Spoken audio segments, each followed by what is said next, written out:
Next, I would like to introduce Tim Brooks. Tim is the chair of the Copyright and Fair Use Committee, a former two-term president of ARSC, and the author of 8 books on television, radio, and the history of the recording industry.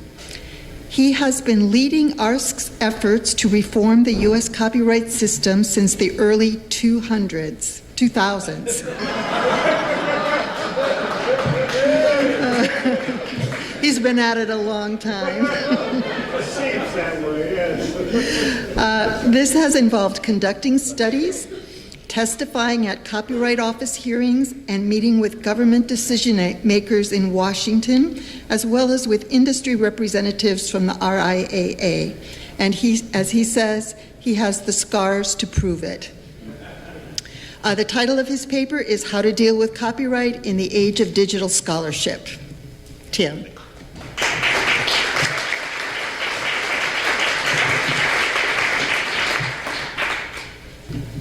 I'll never look at a bat wing label quite the same way, I must say. Thank you, Steve.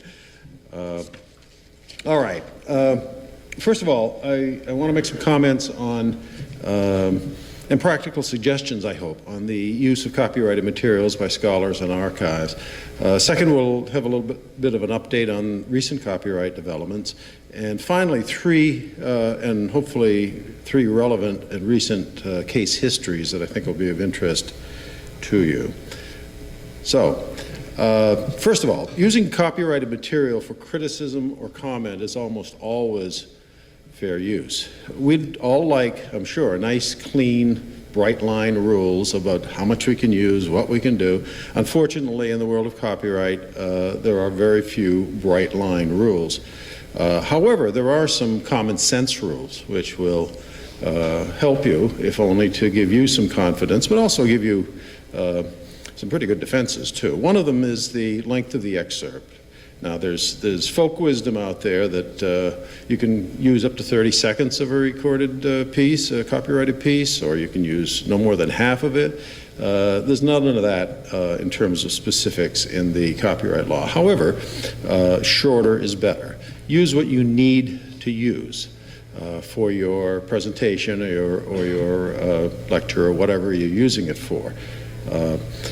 Profit or non-profit. I've heard any number of people tell me that, well, I'm not making anything off of this. Strangely enough, the copyright law says nothing about, in the United States at least, says nothing about profit or non-profit use. However, non-profit may help. What about crediting the author? Some say, well, I indicated where I got it from.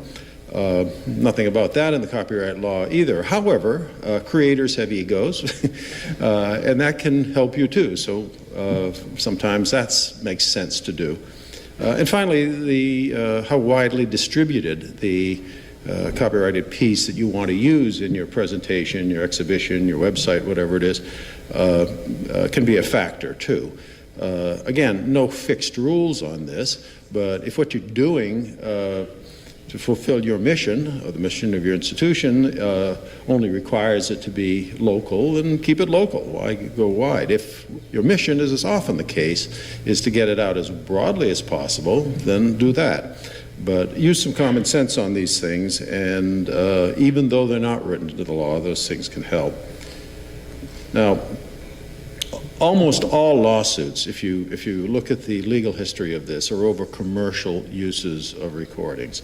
And there's a phrase I want you to remember here. I've bounced this off of a lot of lawyers, including Bruce up here, and asked them, challenge me on this. Is there an exception to this? Do you know of a case? And the statement is, no scholar has ever been sued for the scholarly use of copyrighted materials. No scholar has ever been sued. Now, I'm not saying lost a lawsuit. I'm saying they've never been sued in the first place. And that seems to pass muster. The copyright enforcement in the U.S., frankly, operates mainly by fear, the fear factor, as it were. And as a result of that, in the last 5 to 10 years, 10 years or so, an increasing number of institutions have been beginning to use what's called a risk assessment, which is not whether in theory something terrible could happen, but what's the likelihood that something would happen. Almost all of us use this in our real lives. I don't think there are too many people who refuse to get into an automobile because it's dangerous, or will never, some people, but most people will fly someplace even though it can be dangerous. What is the risk? If the risk is extremely low, then and the reward is high, then you do it. And this is beginning to take shape, and I can give you case history on that too. Risk assessment. There are 4 factors that are written into the copyright law. I'm told, in fact, somebody I believe is in the audience today, just this morning, mentioned that when the subject of copyright first comes up, oh, it's complicated, isn't it? In fact, I think it's both complicated and pretty simple when you think about it, what the purpose of it is, what the goals of the users of copyright are.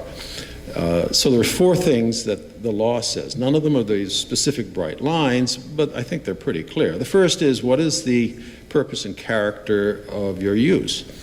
Is it, and the law actually has text on this. It says criticism, comment, news reporting, teaching, scholarship, or research are permissible uses. Now, chances are anybody in this audience who wants to use a copyrighted material in a presentation, in a YouTube lecture, whatever it is doing so for the purposes of criticism or comment. I mean, that's kind of what we do in life. So that is pretty much on our side. That's one of the 4. This is not any one and you're home free. These are 4 factors that can be considered. And those specific phrases, again, are written into the law. What's the nature of the use? Is it fiction or nonfiction that you're quoting? Is it published or unpublished material? Is it commercially available or not available? You're talking about photos or text. Those are all factors too. I could go into those. What about the amount that you've used? We've kind of referred to earlier. It's interesting. A very short amount might infringe, but a long amount might not. It depends. The courts have ruled on what's called the heart of the work. If you just take a short, but it's the heart of the work, could be more actionable than doing the whole thing. But again, think about what the purpose that you're doing this for, what the commentary is on, and we'll see a little bit of that in an example later. And finally, and perhaps most obvious to most of us, is what is the effect on the market? Well, if you're releasing Victor Herbert from 1910, there's probably not going to have a big effect on the market for that commercial exploitation by Sony Corporation, if they even know who Victor Herbert is. That's a fairly simple one too. But those are the 4 factors in the law, and then particularly those very specific words up at the beginning there, criticism and comment, work in favor of use by scholars. This gentleman is Bob Goodlatte. He is a representative from the good state of Virginia. He is also the chairman of one of the most powerful committees in Congress, the Judiciary Committee in the House of Representatives. That's where copyright law originates. And there have been movements in the recent years, largely driven by him, to update copyright law, which was last updated in the 1990s, and there is a wide acceptance in Washington that we've found that the law needs to be updated. Pretty much everybody agrees with that. Things, if you can just imagine how much has changed since the 1990s and the internet and digital and so forth. So, Goodlatte has, as chairman of the House Judiciary Committee, has devoted himself to this over the last several years. He's held 20 hearings on various aspects of copyright law, hearing from all interested parties, seeing where compromise might be reached, what the issues are, and so forth, exploring the whole world of copyright in terms of what they can get done on this. He worked for quite a while with the Register of Copyright, the head of the Copyright Office, Maria Polente. She too was very much in favor of renewing and changing and updating copyright law. She's now out of a job, as you may know, having been fired in a political dust-up. So we're in between registers right now. We need to see who is going to take that position as head of, as the Register of Copyright. But the real driving factor is, of course, Congress, and this is the man. And he certainly seems to be dedicated to it. Where is there room for compromise? Well, as of 2015, when we were last down there talking to senior people on the Hill, Orphan Works, which was raised about 10 years ago and almost made it through Congress, but not quite, has come much, much closer now. Even the photographers, who are the chief opponents of that for a whole lot of reasons, back then seem to be much more at peace with it now. And the feeling is that, yes, we probably can work out something on orphan works, meaning works for whom you can't find the owner of the copyright, which largely now aren't used at all because of the fear of a lawsuit that might ensue, crafting some legislation that protects you against that. Maybe you'll have to give up the use if somebody comes forward, but you won't get penalized if you did a diligent search. So there's a lot of agreement on that. Pre-72 recording, something that ARSC has been pushing very hard, because almost any change to federal law will only affect post-1972 recordings right now because of a quirk in the law. Believe me, when we went to Washington in 2008, even knowledgeable people on the Hill didn't realize that that was the case. We interviewed a congressman who was the go-to guy, head of the copyright subcommittee at that time. He said, really? I didn't know that. It's never come up. And it turns out that the RIAA and the record companies didn't want it to come up because they had a good deal going there. And they opposed vigorously even investigating it, and they lost. We got the Copyright Office through various schemes to, in fact, be mandated to do a study of this. That was risky because, for all we knew, they could have sided with the record industry, but they didn't. They sided essentially with our position, which is that pre-72 recording should be brought under federal law, and the protections and the orphan works and whatever's passed in federal should therefore apply to older recordings, and there should be a public domain for the first time, too. So that's now the position of the Copyright Office, also the position of the Library of Congress, too. And the record industry, which was so violently opposed in 2008, I would say has come 170 degrees around. They realize that there's something in this for them too, if pre-72s are federalized. So they're no longer opposed in the way they were then. There's still some negotiating there, but they've come around on that largely. And the preservation exceptions, what's known among us geeks as Section 108, for libraries and archives. Certainly on the preservation side, there's wide agreement that due to digital, we need to make changes in that to facilitate preservation and make it legal, what you guys are doing for the first time. So a lot has happened in the last 10 years, and it's generally been in a positive direction. Obviously, we're not there yet, but things are going in the right direction there. Now, there is one catch. There's always a catch in Washington. And that has been a lawsuit. Well, let's see. First, let me tell you a little bit about what ARSC has done down there. We went to Washington for the first time in 2008. ARSC was not present in the 90s when that not-so-nice bill was passed, the Digital Millennium Copyright Act. We weren't really present in 2003 when the Supreme Court case, negative case, went through. But as of 2008, we were. And we got the Copyright Office finally focused on pre-72s, as I said. We got them on our side on that. We met with congressional staff most recently in 2015 to make sure that the newer people who've come in, the Republicans are in charge now, that they were aware of what our issues were.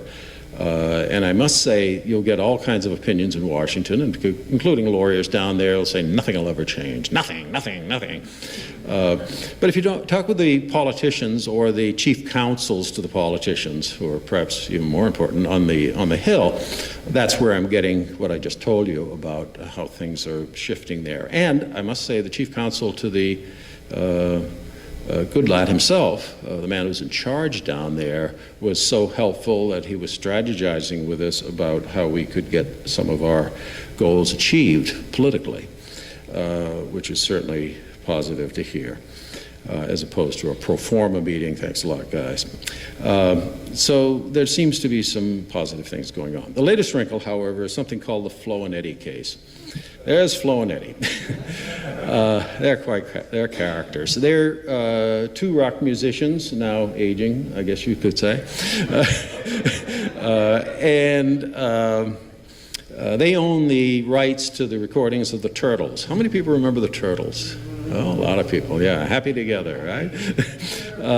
They were two members. They were the lead singers back then, and they've bought out the other guys, and they have gone to court to try to get payment for their 1960s recordings when they're streamed and perhaps even broadcast on radio. Currently, they don't get anything because, as I say, it's only 72 forward that's covered by federal law. So they want the courts to give them payments for those under common law. We, on the other hand, have no objection to that. They obviously need some clothes, so let them be paid. However, this is a bargaining chip. Basically, I said that the industry has realized that there's something they get out of pre-72s being federalized. Well, that's it. That if they are, then they would get payment. But in return, we want what archivists and scholars need, which is orphan works, which is a public domain, which is updating of 108, preservation. You get that, you get the money, we get what we need for preservation and scholarship and preservation of our history, recording history. If the courts take away this part of it and just give it to them, then there's no incentive, obviously, for the industry to give up anything. You know, screw you, we got what we need. That was their first reaction. In fact, was a bill for Congress, the Respect Act, so-called, which would have given them payments and given nothing to anybody else. Okay, that's the first thing lawyers do. They try to get the store. When they can't, then they negotiate. So they file suit in 3 courts. We do have some activist judges who simply said no trial, no investigation, you know, give it to them. However, those have all gone on appeal. I would say, and Bruce may differ with me here, but I would say that at the moment the case isn't looking too good for Flo and Eddie. It's not over yet. It might even go to the Supreme Court eventually. But New York, which is a key state in this, at the top level, Court of Appeals, has basically said no, there isn't that right under state law or common law.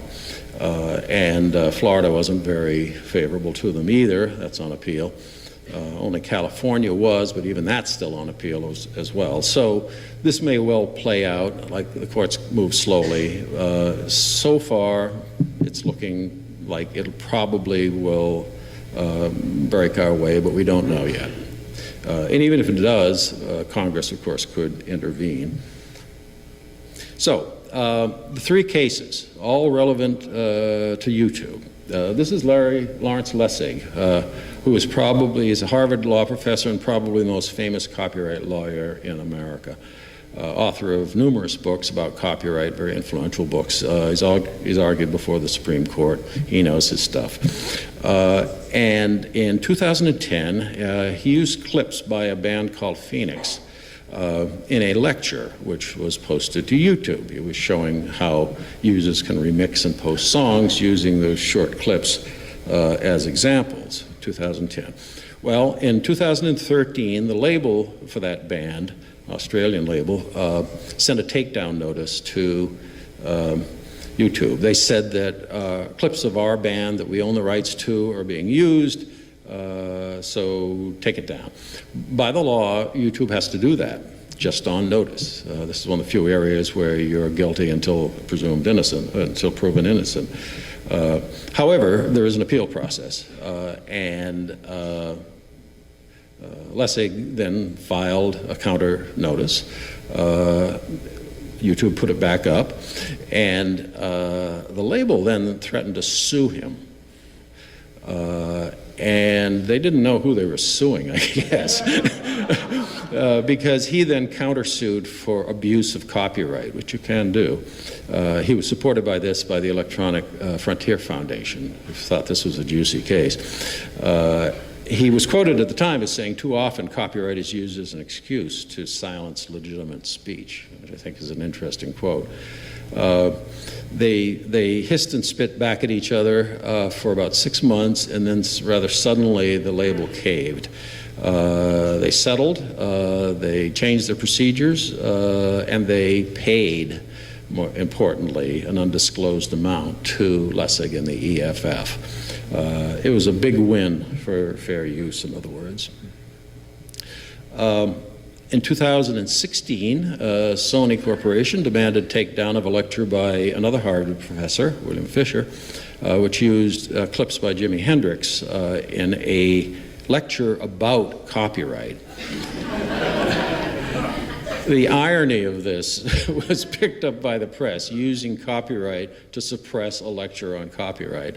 And stories began to appear in the online press, Digital Music News, Tech Dirt, Torrent Freak, Tech Investor News, and it showed signs of going viral to the mainstream press. Sony apparently woke up and said, "Oh my God, we got a public relations nightmare about to break over our heads here," and they quickly backtracked and withdrew their objections, whereupon the lecture, of course, went back up. But significantly, in the wake of this, YouTube, which doesn't like this kind of nonsense at all, they're being swamped with takedown notices, some of which are clearly overstepping their bounds, has set up a fund and said that going forward, we will defend selected YouTube cases where it seems to be an egregious overuse of copyright, up to $1 million per case. So they're now, alongside several law clinics in the area of being a possible backer or someone who will take a case like this on because they want to squash this kind of misuse of copyright as well. It's not guaranteed, but they're clearly on our side, you could say.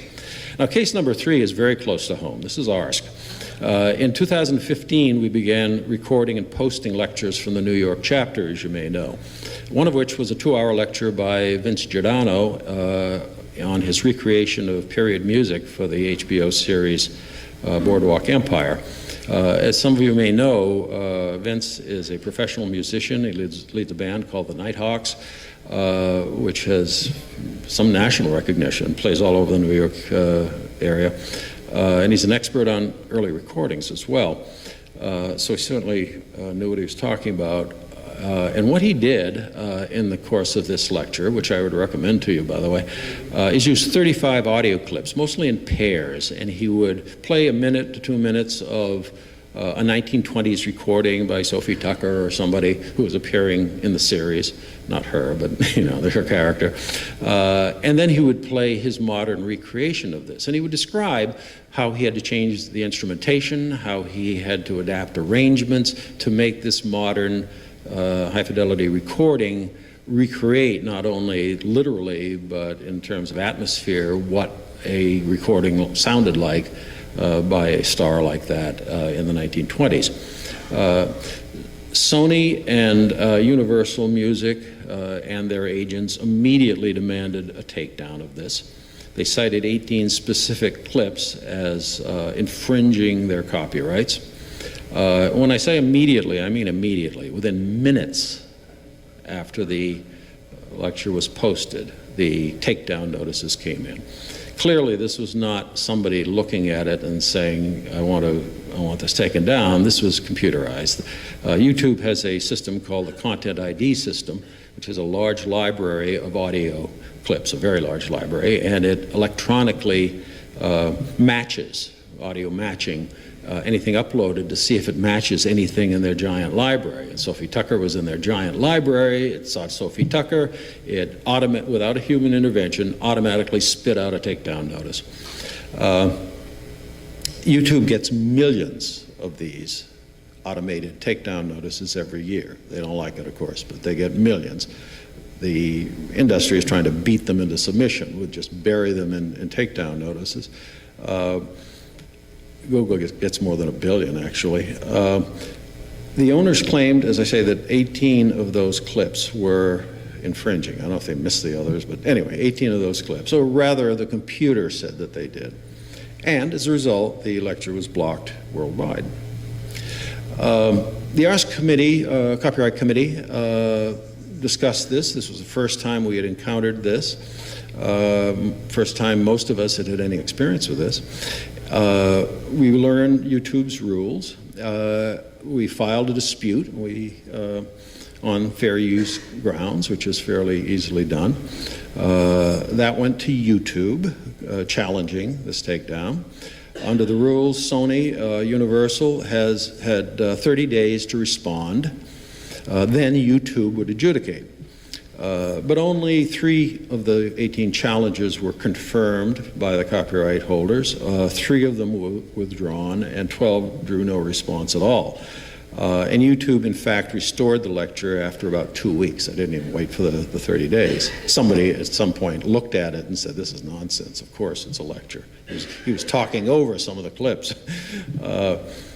The situation outside the U.S. is unclear. There are different laws, obviously, in different territories. Germany, there was a big hassle going on with YouTube and their rights association. But in the U.S., it went back up. Now, we have to consider what could have happened after that, though. If the copyright holders remain mad enough, they can file then a legal takedown demand, a DMCA takedown notice. That's a legal document. And the danger for ARSC in that is if it's upheld, ARSC would get what's called a strike. 3 strikes and you're banned from YouTube.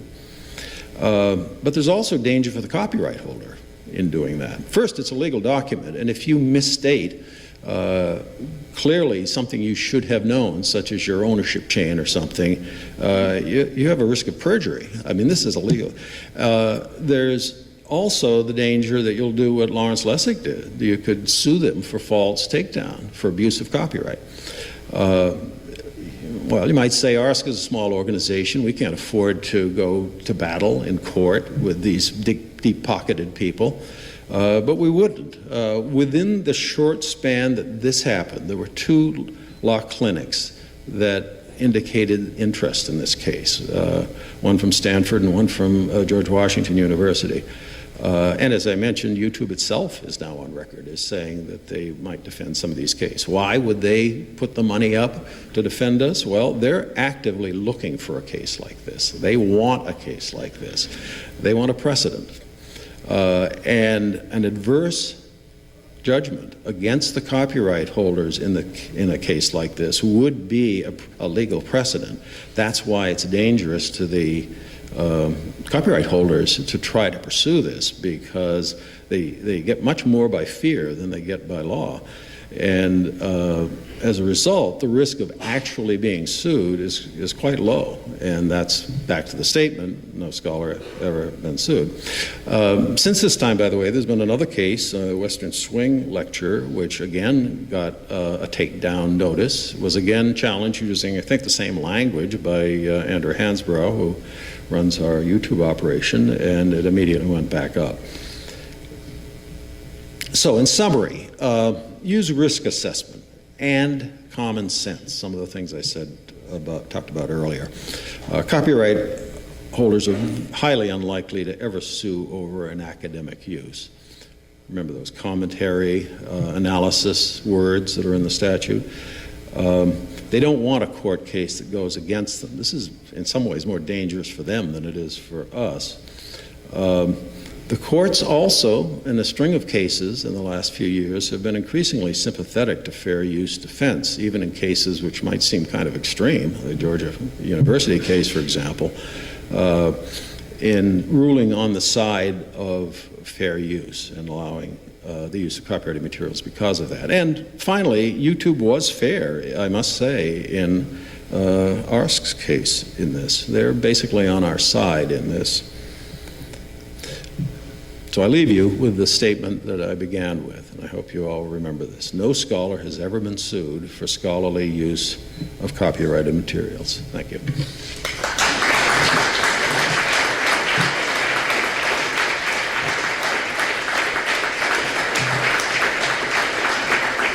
This could probably be answered by Tim or Steve or a combination of both. So where does this leave us with the status of the pre-72 recordings? Are they controlled by the states in which they were created as property law, or what are we to think of all this? What are we supposed to take away?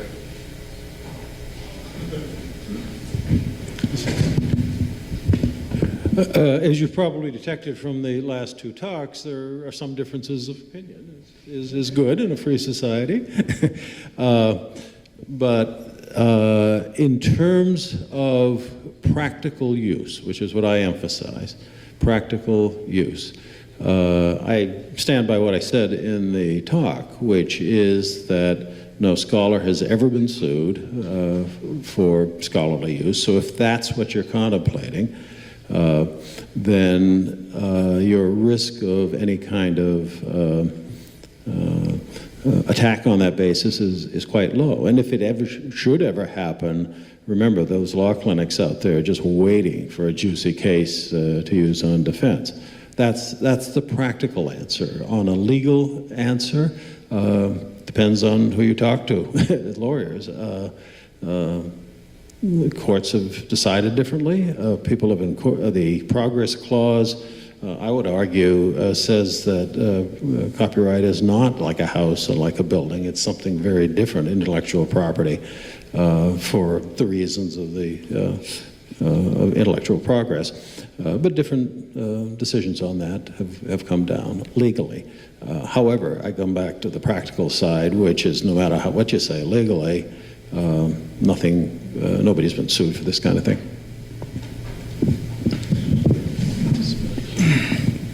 We've always gotten along in the past. We'll get along now.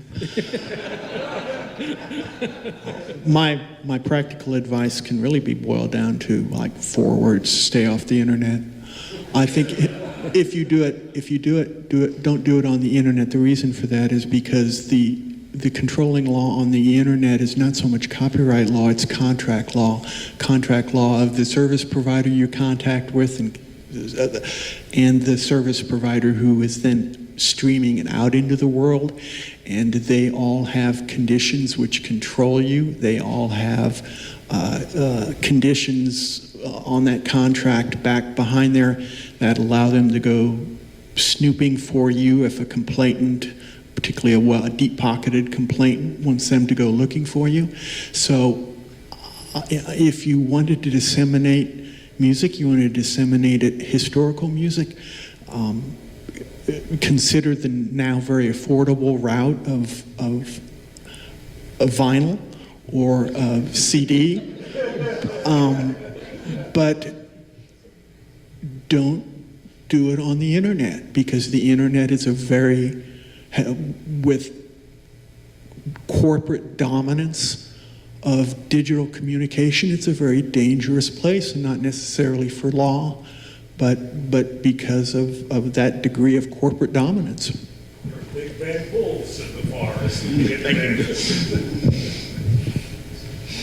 I suppose this question is more for Tim than anyone else, and my apologies in advance if it's a bit tangential, but I'm hoping maybe you'll have an answer to this that's reasonably practical.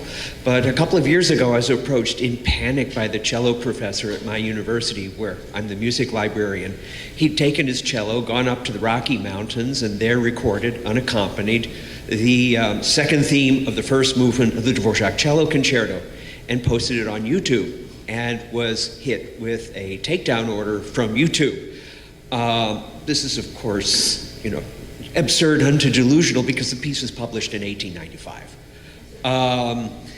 So between myself and the cello professor and the university's attorney, we sent a letter to YouTube demonstrating that A, the piece was in the public domain, and that even the copyright critical edition of the piece reproduced that particular passage identically to the public domain edition, So there was not even an argument of addition, like in that case with Hyperion Records several years ago. So my question is, does YouTube have attorneys that are really that ignorant of intellectual property law, or was this particular passage matched against some database of sound recordings? How would it ever occur to them to do something so crazy?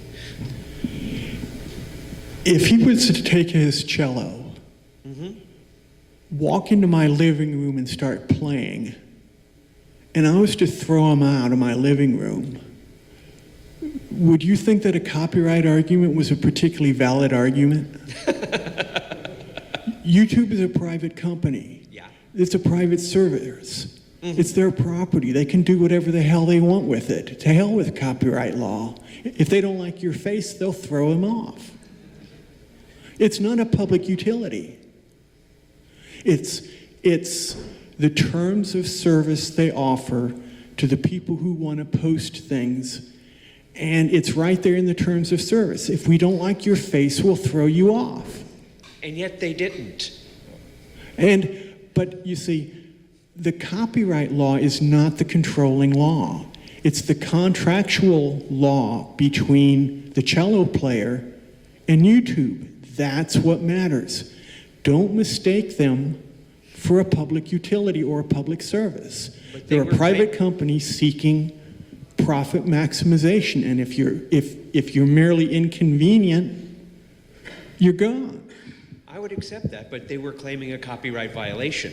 Wait a minute. You did not get a copyright violation notice from YouTube. It has to have been from someone claiming to be the copyright owner, who then presumably notified YouTube, as in the cases that I showed you up here.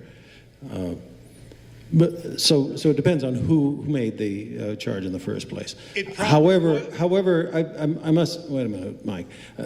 We have some difference on this. To me, YouTube is not the big bad wolf in this. In matter of fact, their business model depends on the free flow of information and making it available, and that's why they will defend abuse of copyright law. That's why they sided with us. That's why they sided with most cases like this.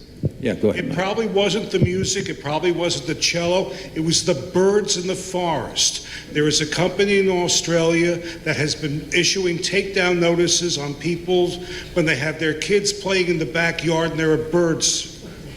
That is definitely what has happened. It is probably the birds that got the and I'm not talking about the music group, I'm talking about those birds.